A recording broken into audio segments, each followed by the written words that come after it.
So nagsalita na po ang NBI.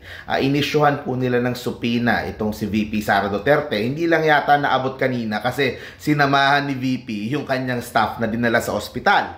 Pero according to NBI Director Jaime Santiago, ang investigasyon na gagawin ng gobyerno ukol sa bagay na ito ay agad-agaran.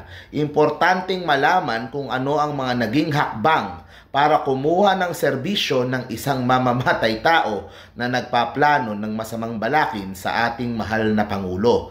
Gagawin lahat ng NBI ang lahat ng mga hakbang para matunton ang identity nito, kasama po ang pag-issue ng subpoena kay VP Sara na humarap sa NBI para bigyan ng kaliwanagan ang kanyang mga pananalita. Dahil diretsahan niyang sinabi na siya po ay kumuha ng tao, na siya pong gagawa ng pagpatay, hindi lang po sa Pangulo, kasama ang First Lady at yung Speaker of the House. Okay, so yun yung according sa NBI. So sinoseryoso nila yung threat kasi parang seryoso din naman itong si VP Sara. Diba? At hindi pa rin natin yan na sinasabi na wini-withdraw yung kanyang sinabi o joke lang yan. Wala pa tayong narinig na ganun eh. Diba? Medyo ginugulo niya yung pagdating doon sa issue na yun, pero napakaklaro po nung sinabi po niya. Okay? O bukod pa dyan, sabi po ng DOJ, the Vice President is not immune from suit. She can be the subject of any criminal administrative case. The Ombudsman also has the authority to do its duty, to discipline and take necessary measures to deliver on its mandate as the investigator of all high-ranking government officials. It is within the authority of the Ombudsman to act on this matter as well. Sabi ng DOJ, the government is taking action to protect our duly elected president. The premeditated plot to assassinate the president, as declared by the self-confessed mastermind, will now face legal consequences, and we are tapping our law enforcement agents to investigate the whereabouts and the identity of this person who may be plotting against the president. We will use all the resources of government, o lahat ng resources daw, all law enforcement agents to find out the identity of this assassin, and the legal consequences arising out of this criminal plot will be dealt with the full force of the law. Anong bottom line dito? Anong reaction ko dito? Meron pong consequences sa mga ginagawa po natin, sa mga sinasabi po natin.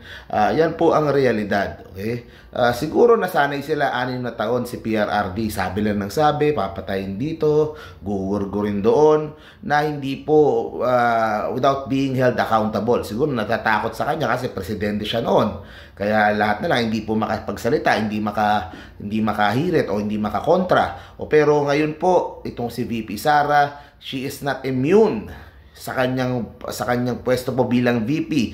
Pwede po siyang makasuhan, pwede po siyang mareklamo, at yung kanyang mga sinasabi ay kasi po seryoso siya nung sinabi, kaya talagang kailangan tingnan ito at kailangan pag-aralan kung sino ba yung kinausap, kung totoo ba talagang may kinausap o baka sinasabi lang niya yon, di ba? Kung sinasabi lang niya yon, maganda pa habang maaga sabihin niya na hindi naman talaga totoo. Nagsinungaling ako, naisip ko lang sabihin yon. Pero hindi po kasi biro yung pong ganyang mga threat dahil it involves taking the life of 3 people. Okay? Siyempre, mga tao na nasa mataas na pwesto. Kaya hindi po pwedeng basta-basta din palampasin. Actually, kahit sino naman yan, kahit kaninong buhay naman na i-threaten, kailangan investigahan, kailangan tingnan kung seryoso ba talaga. Kaya yan po ang mga kakaharapin ni VP Sara sa mga susunod na araw at linggo. Yung impeachment, haharapin niya sa Congress. Mukhang matutuloy na yon, lalo sa nangyari dyan. At kung may mga kaso pa coming dun sa kanyang sinabi at iimbestigahan siya, she will feel the pressure of the law. Ang tanong dyan, anong gagawin nila? Napaka-unpredictable nitong taong to. Di mo alam kung anong pwedeng sabihin, anong pwedeng gawin, pero sooner or later, the long arm of the law will have its way at masusunod. Diba? Ang layo pa ng susunod na eleksyon, 2028. Kung yun ang inaasahan ni VP Sara, na that would save their family, that would save her, that is still 3.5 years away.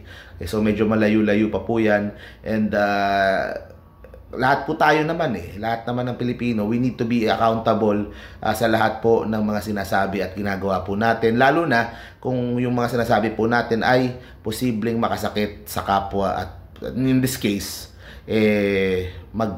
liquidate ng ibang tao, lalo na pinag-uusapan natin ay yung Pangulo at First Lady at Speaker ng bansa. So yun guys, thank you very much po. See you po sa next video po natin. Stay safe parate. Bye bye.